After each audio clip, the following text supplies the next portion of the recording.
Hello, welcome to my presentation on the Kingdom of Saudi Arabia. Introduction. Millions and millions of Muslims from around the world participate in a pilgrimage to Mecca every year. Mecca is believed to be the birthplace of the Muslim prophet Muhammad and the cradle of Islam. In the pictures below, you'll see those millions of people. I'd venture that estimate is probably 2 to 3 million, as every white dot you see in those pictures is a person.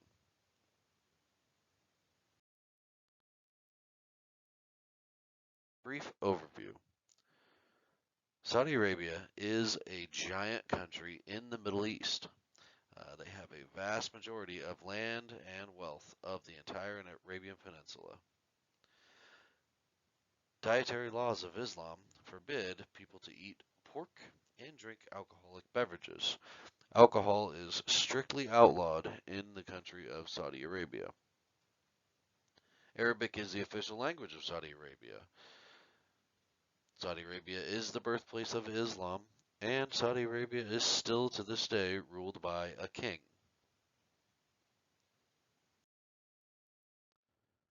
Here's a location of Saudi Arabia based throughout the world. You'll see it is to the northeast of Africa and to the southeast of Europe. Saudi Arabia is a very large country bordered by the Red Sea and the Persian Gulf.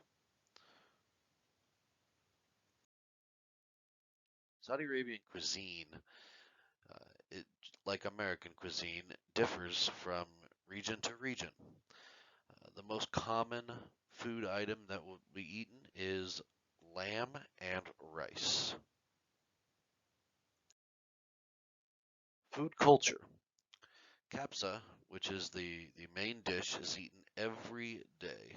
I would venture to guess almost 100% of the time that dish is lamb. This is made by a hole is dug in the ground and the lamb is cooked in that hole until about dinner time. The lamb is eaten whole. Every part of it is eaten, none of it is wasted. It's chopped up on a bed of rice and the family sits around and eats it together. Fast food outlets are also all over Saudi Arabia. McDonald's, Texas Roadhouse, Starbucks, Dunkin' Donuts. Pretty much everything America has, they have as well. Muslims do not drink alcohol or eat meat that is not halal. 3 meals a day are eaten. One of the keys on there says lunches can be long and lazy affairs. This is a very true statement. Lunches can last upwards of 2 to 3 hours. Tea and coffee are very popular drinks throughout the day. If you are going to sit down and do business, drinking tea or coffee is mandatory before business is able to be discussed. Language. Arabic is spoke throughout the country. Again, most, if not all, of the individuals below the age of 30 will speak English as well. Arabic is a very tough language to learn. It's very tough to speak and even harder to read.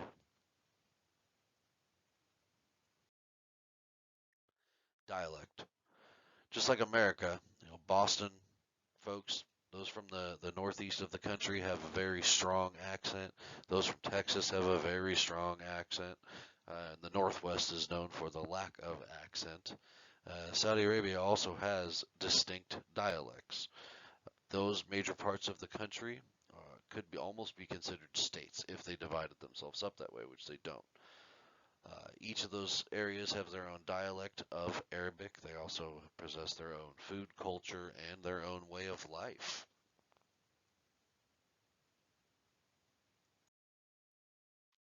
Religion. Most are Muslim. That's a given. Uh, Other religions do exist. You'll see there's a sliver of Roman Catholic and Hindu and a little bit of non-religious.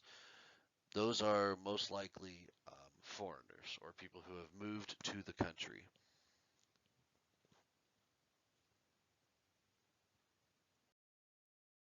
Mecca.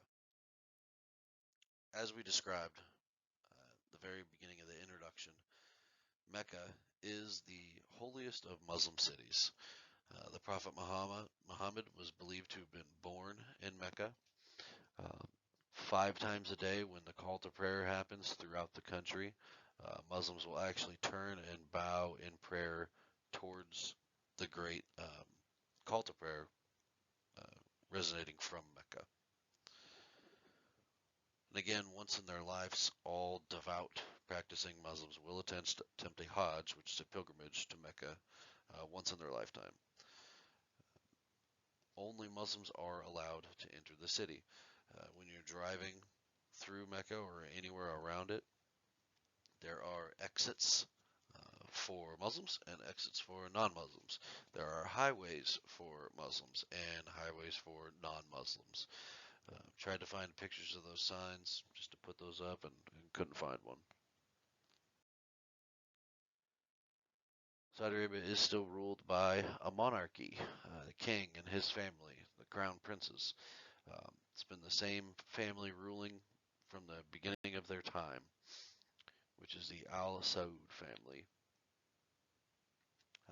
Laws, unlike America, are passed straight from the king and his 12 assistants, crown princes as well too.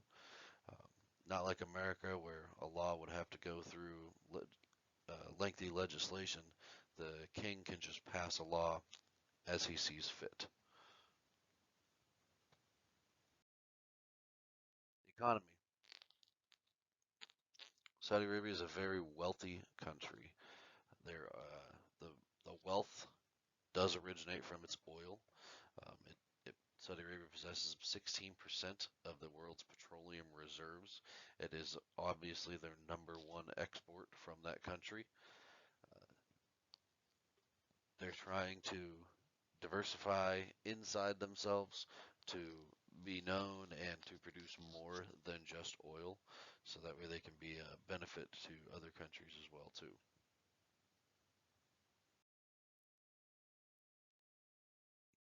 In summary, Saudi Arabia's wealth is primarily from its oil exports. Again, holding that much oil in your land, that's your number one export. That is going to be your number one money maker. Um, the king, the entire country is still under a monarchy. The king rules.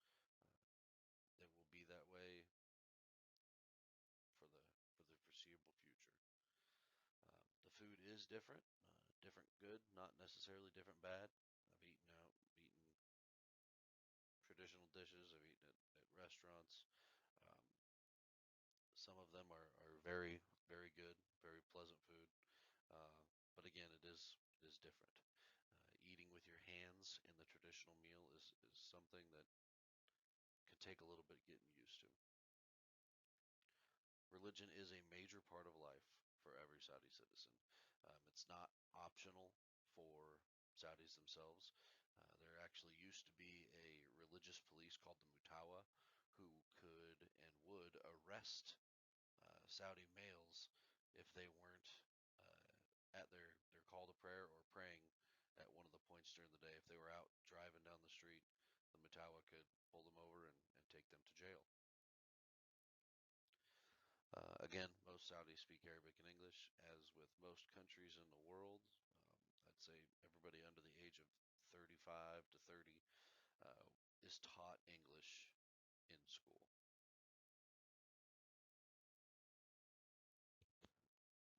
In conclusion, the time was far different than I expected. My prior trips to the Middle East were not on the best circumstances, going to Iraq and Afghanistan. I assumed Saudi was the same, and it's not. The country is actually very secure. It has a very low crime rate. It's due to the fact that, guns and knives aren't out. There's no drugs and alcohol. Um, so it's very, very safe. And again, for a rich desert country, there is a really vast amount of diversity throughout. You think it's the desert, everyone lives the same, everyone acts the same.